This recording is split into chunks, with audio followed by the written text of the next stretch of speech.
नमस्ते विद्यार्थी मित्रों, कैसे हैं? अच्छे हैं ना? घर पर अपना ख्याल रखना, जितना हो सके उतना घर से कम बाहर निकलना। आज हम कक्षा 7 हिंदी विषय में इकाई 2 हम भी बने महान, जिसका अध्ययन करेंगे, जिसमें महान व्यक्तियों में कुछ विशेष गुण होते हैं। किसी में मानवता के प्रति गहरा प्रेम होता है, किसी में दुर्लभ प्रामाणिकता होती है, कोई अपने नियम का पक्का होता है। चरित्र और स्वभाव की ऐसी ही विशेषताएं व्यक्ति को महान बनाती है। इस इकाई में भी ऐसे ही गुणी महान व्यक्तियों के बारे में बताया गया है। तो चलो बच्चों, मिलकर इसका अध्ययन करें। इकाई 2 हम भी बने महान। इस इकाई में सीधे साधे कार्य एवं घटनाओं में कर्तव्य पालन, प्रामाणिकता, मानवता, अविरत अभ्यास आदि तत्व जुड़ने पर कार्य और कर्ता दोनों की गरिमा और महिमा बढ़ जाती है। प्रस्तुत इकाई में स्वामी विवेकानंद, गोपाल कृष्ण गोखले, सचिन तेंदुलकर और हजरत अली के जीवन से जुड़े कुछ प्रसंग दिए गए हैं, जिनमें उनकी महानता के कुछ बुनियादी गुण द्रष्टव्य होते हैं। यही गुण हमारे जीवन के लिए प्रेरणा पीयूष है। ऐसे गुणों को अपनाकर हम भी महान बन सकते हैं। तो इस इकाई में 4 कहानियाँ दी गई है और उन कहानियों में जिन व्यक्ति की बात की गई है वह कैसे कर्तव्यनिष्ठ बनकर अपने जीवन में आगे बढ़े, वह बताया गया है। तो चलो, सबसे पहली कहानी है कर्तव्य, जिसमें स्वामी विवेकानंद के जीवन का एक छोटा सा प्रसंग दिया गया है, जिसे हम देखें। मेले में सब खिलौने ले रहे थे, तब नरेंद्र नामक एक लड़के ने 2 रुपए का एक शिवलिंग खरीदा। अब भी उसके पास एक चवन्नी बची थी। चवन्नी यानी कि 4 आने का सिक्का। एक लड़के को रोते देखकर नरेंद्र ने उसे पूछा, क्यों रो रहा है? लड़के ने कहा, मेरे पास एक चवन्नी थी, कहीं गिर गई। अब मेरी माँ मुझे बहुत पीटेगी। कोई बात नहीं, यह लो चवन्नी। नरेंद्र ने अपनी चवन्नी दे दी। कहकर नरेंद्र ने अपनी चवन्नी उसे दे दी और आगे बढ़ गया। अभी नरेंद्र कुछ दूर ही गया था कि सामने से एक मोटर आती दिखाई दी। एक छोटा सा बच्चा उस मोटर से बिल्कुल बेखबर यानी कि अनजान था, चला जा रहा था। नरेंद्र ने झपट कर उस बालक को खींच लिया। एक पल की देरी होती तो वह बालक मोटर के नीचे आ जाता। इस झपटने में क्रिया में नरेंद्र के हाथ से शिवलिंग छूटकर गिर गया और टूट गया। इस दौरान इकट्ठे हुए लोगों में से किसी ने कहा, बेचारे का नुकसान हो गया। कितने चाव से खरीदा था शिवलिंग। चाव से यानी कि प्रेम से, लगन से। यह सुनते ही नरेंद्र ने कहा, इसमें क्या है? एक बालक की जान बचाना मेरा पहला कर्तव्य है। वस्तु से भी व्यक्ति का जीवन ज़्यादा महत्वपूर्ण है। मानवता सबसे ऊपर है। बचपन से ही ऐसे ख्यालात रखने वाला नरेंद्र आगे चलकर स्वामी विवेकानंद के नाम से प्रसिद्ध हुआ। प्रसिद्ध यानी विख्यात, मशहूर। तो बच्चों, आपने देखा ना कि कर्तव्य, कि अपने कर्तव्य से हमें कभी भी पीछे नहीं हटना चाहिए। और शिवलिंग से ज़्यादा एक बच्चे की जान बचाना बहुत ज़रूरी था। इसीलिए शिवलिंग टूट जाने पर भी उनको दुख नहीं हुआ, क्योंकि एक बच्चे की जान बचाने की उन्हें सबसे ज़्यादा खुशी थी। दूसरी कहानी है नियम सबके लिए है। बात सन 1885 की है। पूना के न्यू इंग्लैंड हाई स्कूल में समारोह हो रहा था। समारोह यानी उत्सव। प्रमुख द्वार पर एक स्वयंसेवक किसे कहते हैं? तो सेवा की भावना से काम करने वाले को स्वयंसेवक कहते हैं। नियुक्त किया गया था, जिसे यह कर्तव्य भार दिया गया था कि आने वाले अतिथियों के निमंत्रण पत्र देखकर ही उन्हें सभा स्थल पर यथास्थान बिठा दे।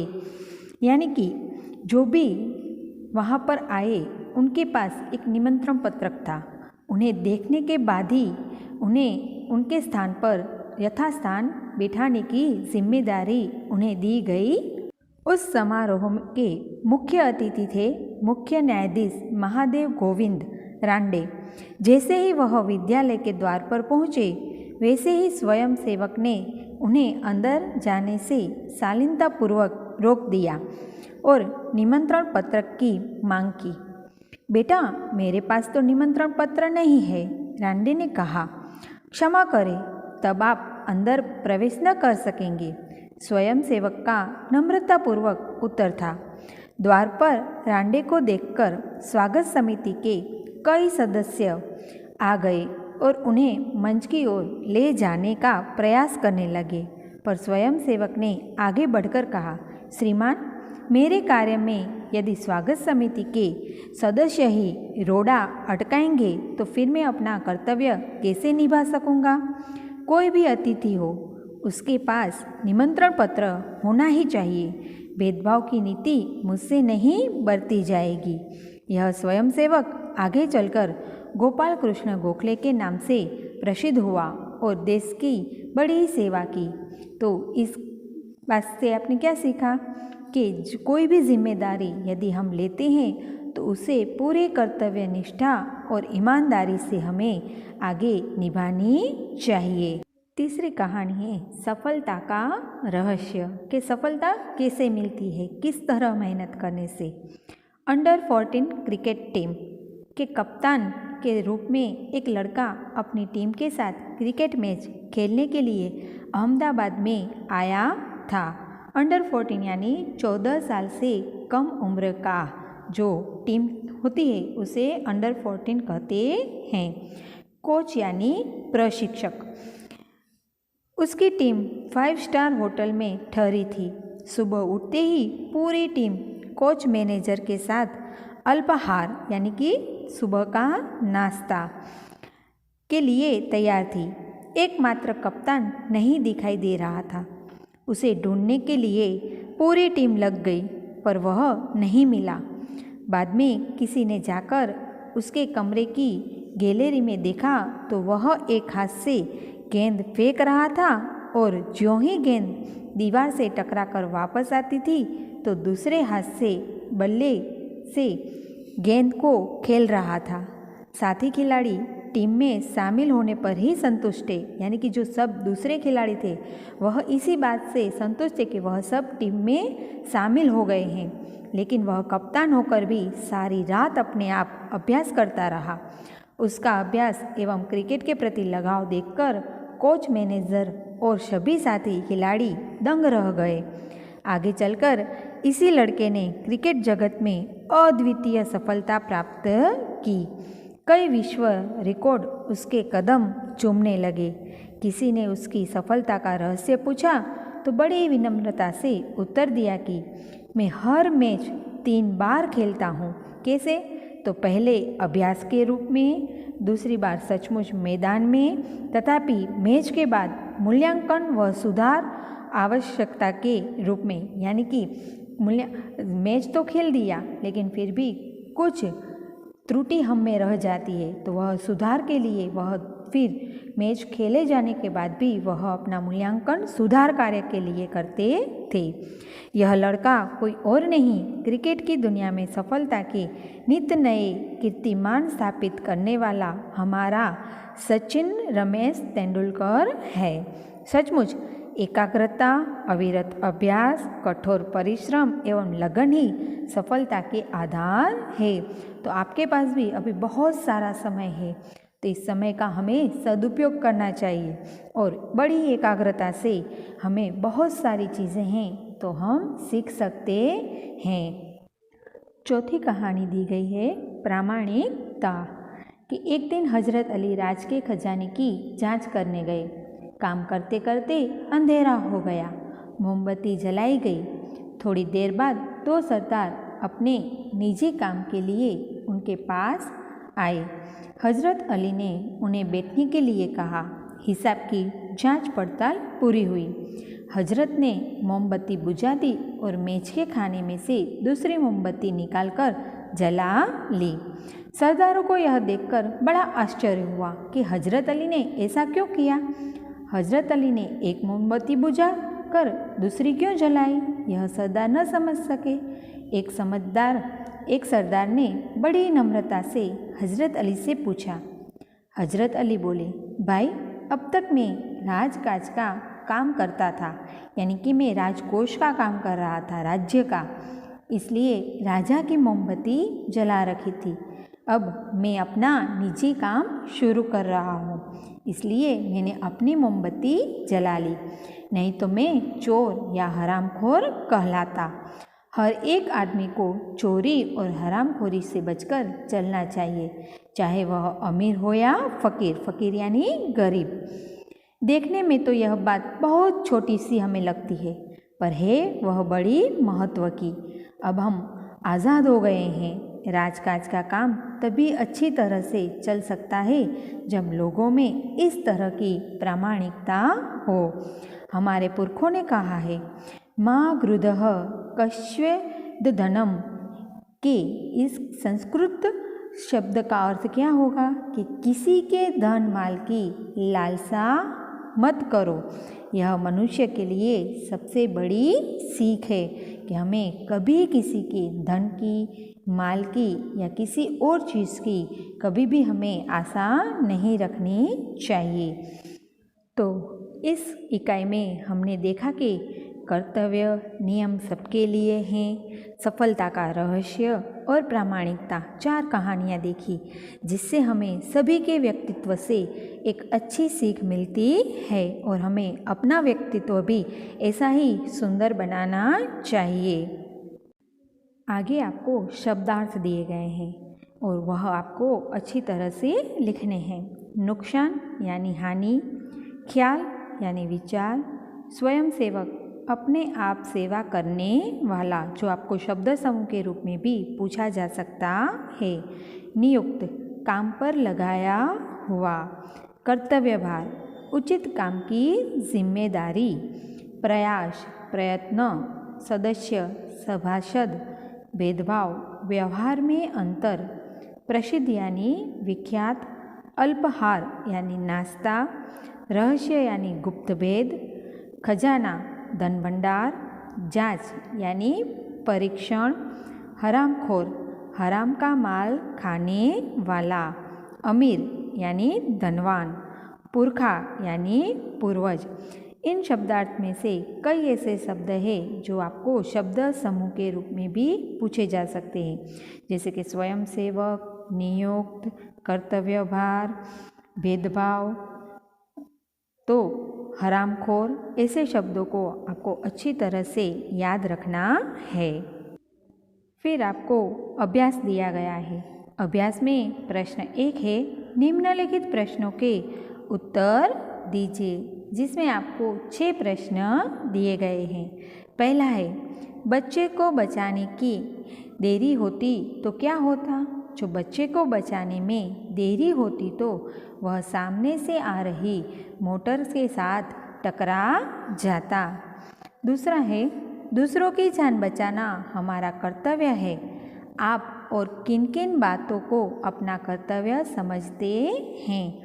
तो दूसरों की जान बचाना वह तो हमारा कर्तव्य है ही। इसके अलावा किसी को दुख ना पहुँचे ऐसी बातें करना, बड़ों का सम्मान करना, देश की सेवा करना, अन्याय को सहन न करना, अनुशासन का पालन करना, कभी किसी को धोखा न देना, तो ऐसी कई सारी बातें हैं जिससे हम दूसरों के लिए मदद भी कर सकते हैं और हम इन बातों को अपना कर्तव्य भी समझ सकते हैं। तीसरा प्रश्न है, मुख्य अतिथि को द्वार पर ही रोक देना सही था? यदि सही था तो क्यों? तो समारोह में प्रवेश उन्हीं को दिया जाता था जिसके पास एक निमंत्रण पत्र हो। मुख्य अतिथि भले सम्माननीय व्यक्ति थे, परंतु उनके पास उस समारोह का निमंत्रण पत्र नहीं था, इसलिए नियम के अनुसार उन्हें द्वार पर रोक देना उचित यानी कि सही था। चौथा प्रश्न है, आपको कहाँ कहाँ पर भेदभाव की नीतियाँ दिखाई देती है? तो इस प्रश्न को आप खुद सोच समझ कर लिखेंगे। सफल होने के लिए हमें क्या करना चाहिए? तो सफल होने के लिए हमें लक्ष्य के प्रति जरा भी लापरवाही नहीं करनी चाहिए। अपने लक्ष्य को पाने के लिए लगातार अभ्यास, मेहनत और उस पर रुचि रखनी चाहिए। अभ्यास के समय दिखाई देने वाली अपनी खामियों को भी हमें दूर करना चाहिए, तभी हम सफल होने के लिए अच्छे से प्रयास कर सकेंगे। छठा प्रश्न है, आप किसको प्रामाणिक इंसान कहते हैं? तो इस प्रश्न का उत्तर भी आप अपनी सूझबूझ के अनुसार समझदारी से लिखेंगे। प्रश्न 2 है कि आपने कोई घटना या प्रसंग सुना हो तो उसे वर्गखंड में रजू करें। तो अभी आप वर्गखंड में तो आते नहीं हैं, तो यह प्रसंग या घटना आपने सुनी हो या कहीं देखी हो तो आप घर पर किसी को भी बता सकते हैं। यह प्रश्न नोट में नहीं लिखना। प्रश्न 3 है, चर्चा कीजिए। तो यह भी सिर्फ हमें चर्चा करना है, इसे हमें अपनी नोट में नहीं लिखना कि यदि पक्षी बोल पाते तो जब पेड़ की कटाई होती तो इस विषय में वह एक दूसरे के साथ आपस में क्या बातें करती। यदि धरती बोल पाती तो मनुष्य के बारे में ईश्वर से क्या शिकायत यानी कि फरियाद करती। तो इन दोनों प्रश्नों की आपको सिर्फ चर्चा करनी है अपने मित्रों के साथ, वह भी नोट में नहीं लिखना है। प्रश्न 4 है, निम्नलिखित परिच्छेद को पढ़िए और लिखिए। यानी कि पूरा परिच्छेद आप खुद पढ़ेंगे क्योंकि आप सब 7वीं कक्षा में पढ़ते हैं, आप सबको हिंदी अच्छी तरह से आरोह अवरोह के साथ पढ़ना आता है। तो इस परिच्छेद को आप अच्छी तरह से पढ़ेंगे और फिर सुंदर और सुवाच्य एक भी गलती किए बिना इसे आप अपनी नोट में सुंदर अक्षरों में लिखेंगे। प्रश्न 5 है, निम्नलिखित परिच्छेदों में उचित विराम चिन्ह लगाकर लिखिए। आपको कौंस में विराम चिन्ह भी दिए गए हैं। पूर्ण विराम, प्रश्नार्थ चिन्ह, उद्गार चिन्ह, योजक चिन्ह, इकहरा अवतरण चिन्ह, दोहरा अवतरण चिन्ह, अल्प विराम और अर्ध विराम। तो आप इन विराम चिन्हों का उपयोग करके पैराग्राफ को सुंदर अक्षरों में फिर से लिखेंगे। जैसे कि बात पुराने जमाने की है, तो यहाँ पर पूर्ण विराम होगा। उन दिनों देवता और दानवों में युद्ध होता रहता था। तो कौन सा चिन्ह आएगा? पूर्ण विराम। दोनों पक्ष मिलकर एक बार प्रजापति के पास गए। तो कौन सा चिन्ह? पूर्ण विराम। वहाँ जाकर बोले यहाँ हम रुकते हैं। तो अल्प विराम। मान्यवर, तो ऊपर आएगा दोहरा अवतरण चिन्ह। मान्यवर के बाद अल्प विराम। हम दोनों ही आपकी संतानें हैं। वाक्य पूर्ण हुआ इसलिए पूर्ण विराम। बताइए कि हम दोनों में बड़ा कौन है? तो कौन का उपयोग हुआ? तो यानी प्रश्नार्थ चिन्ह। तो कौन है के बाद आएगा प्रश्नार्थ चिन्ह, और जो दोहरा अवतरण चिन्ह हमने किया था वह यहाँ पर फिर से होगा यानी कि पूर्ण होगा। उसी तरह दूसरा पैराग्राफ आपको दिया है, समय वह संपत्ति है। तो यह पैराग्राफ के अवतरण चिन्ह यानी कि विराम चिन्ह आप खुद सोच समझकर अपनी नोटबुक में लिखेंगे और सभी विराम चिन्ह अच्छी तरह से जहाँ जहाँ लगते हैं वहाँ लगाएंगे। दोनों पैराग्राफ अच्छी तरह से पढ़ें और फिर अच्छी तरह से विराम चिन्हों का उपयोग कर कर अपनी नोटबुक में लिखेंगे। तो क्या किया वह समझ में आ गया ना? गृह कार्य। गृह कार्य में सबसे पहले सुलेखन, उसके बाद कठिन शब्द 10, फिर शब्दार्थ, फिर प्रश्न 1 अभ्यास का और प्रश्न 4 और 5 आपको अपनी नोट में अच्छी तरह से लिखना है। तो सभी चीज़ें अच्छी से आपने समझ में आ गई हुई और इस पूरी इकाई को आपको भी अच्छी तरह से पढ़ना है। अस्तु।